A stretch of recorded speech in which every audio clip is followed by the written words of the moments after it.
Just like all Romance languages, Portuguese and French are descendants of Common Romance. Other descendants are Walloon, Tourangeau, Ladino, and Galician. French and Portuguese have some intelligibility in writing more than in speech. Both languages have 75 lexical similarity, meaning that 75% of words in both languages have cognates in the other language. Some cognates are quite obvious. The word for cat, Gato. Chat. the word for armadillo, Tatu. Tatu. the word for foot, Pé. Pied.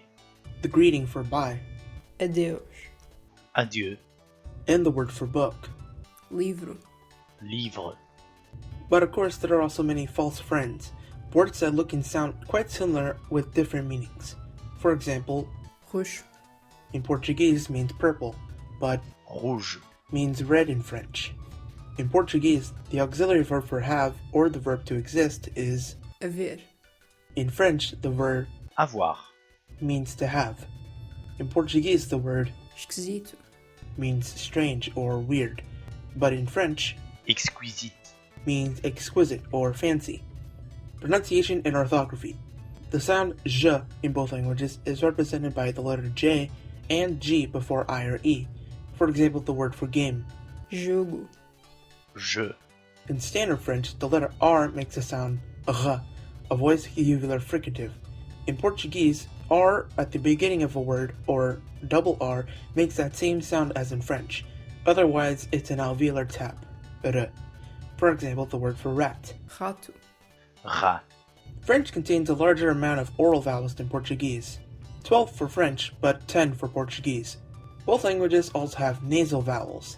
In Portuguese, there are 5 nasal vowels that correspond to the main 5 primary oral vowels, while in French, there are only 4 nasal vowels. In Portuguese, every nasal sound has a written equivalent with M or N, but the nasal consonant isn't pronounced. Various combinations in French are used to represent the 4 vowels. They also have a similar amount of diacritics, but are used differently.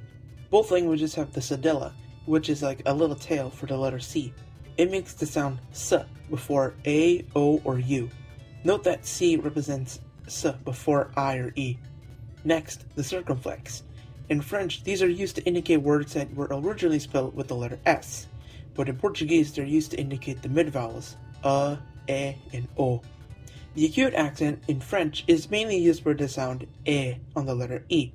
In Portuguese, it indicates open vowels, A, E, and A. The grave accent is used to show the contraction of 2 side-by-side A vowels together, primarily the preposition a, followed by a definite article or demonstrative pronoun. In French, these are used to distinguish homophones in writing. Note that E with a grave accent makes it sound rather than E. Some diacritics are also exclusive to both languages. For French, that's the umlaut. These are used to indicate that the vowel is pronounced separately from the preceding vowel, rather than a diphthong. In Portuguese, there's the tilde. The tilde indicates the nasal vowels for A and O, respectively. Pronouns. French and Portuguese pronouns are generally very similar to each other.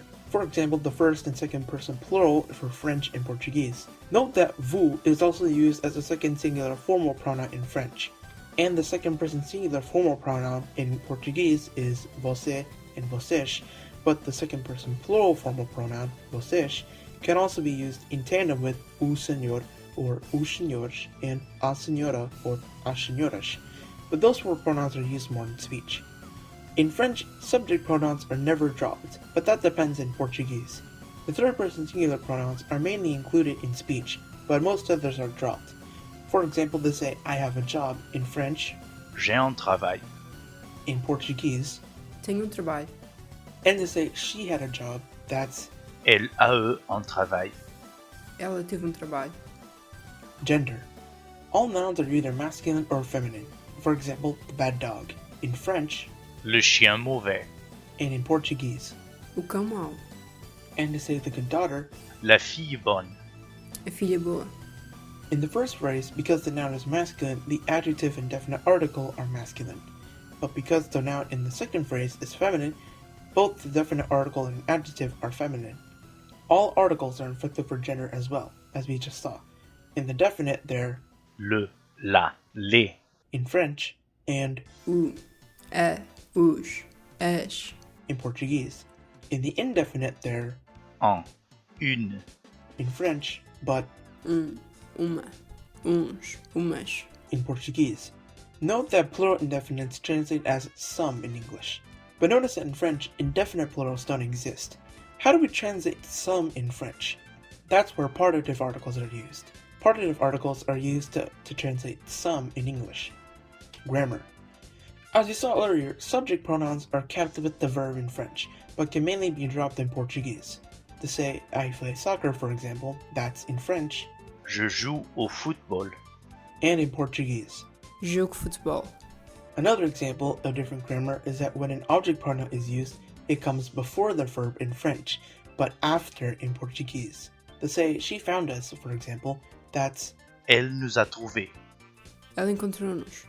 These pairs of sentences also help illustrate a difference in verbs. In the past tense, French uses the perfect past or passé composé for both the simple and perfect past, which is formed with avoir plus the past participle of the main verb. In Portuguese, for the past tense, it uses the preterite or pretérito for both the simple and perfect past. Both languages also have a progressive form, but progressives are actually formed differently. For example, in French, to say we're eating a large cake, that's nous sommes en train de manger un gâteau grand, Notice that the progressive here is en train de which means in the process of. The present participle of it would be manger, in Portuguese, it would be. Estamos a comer bolo grande. Notice that for the progressive, the word a, meaning to, is followed by the infinitive of the main verb. In the gerund or present participle, that's. Comendo. The verb be is also different in both languages. In French, there's, être, but in Portuguese.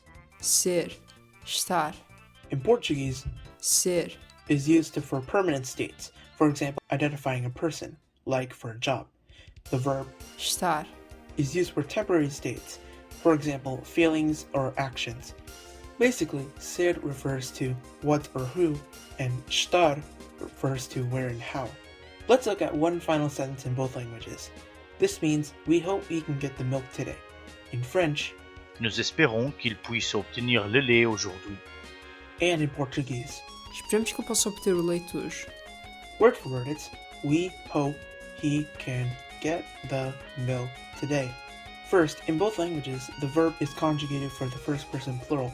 In French, the pronoun isn't dropped, even though it's conjugated for the subject. And these verbs are cognate to each other. In French, espérer, and in Portuguese. Esperar.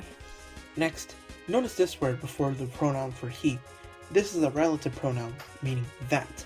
It's used here because the verb is in the subjunctive. puisse, Possa. The subjunctive mood describes a possibility or an action that is uncertain. The subjunctive is used after the particle que, Que. in both languages.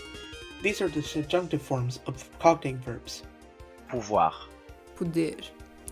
Next, the verb for get is cognate with English obtain. Then we see the definite article is masculine in both languages, because the next word, milk, is masculine in both languages as well. Note that E is pronounced as before NH, LH, or I in Portuguese. Leite. And then we have the word for today.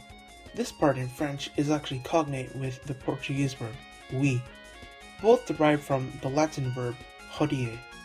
As you can see, French and Portuguese are still very similar to each other. Pronunciation-wise, both languages are close, especially as they're both stressed time languages, meaning that stressed syllables are heard louder than unstressed syllables, which are mainly silent. In grammar, these two are also quite similar to each other, but may need to get used to more than English grammar. And because they began as Romance dialects, they're still quite similar to each other on paper, but that doesn't mean that one speaker of the other language can understand everything. If you want to learn French and Portuguese, check out French Pod 101 and Practice Portuguese. Check the description down below for the links. My name is Shade, and thank you all for watching. I'll see you all in the next episode. Peace!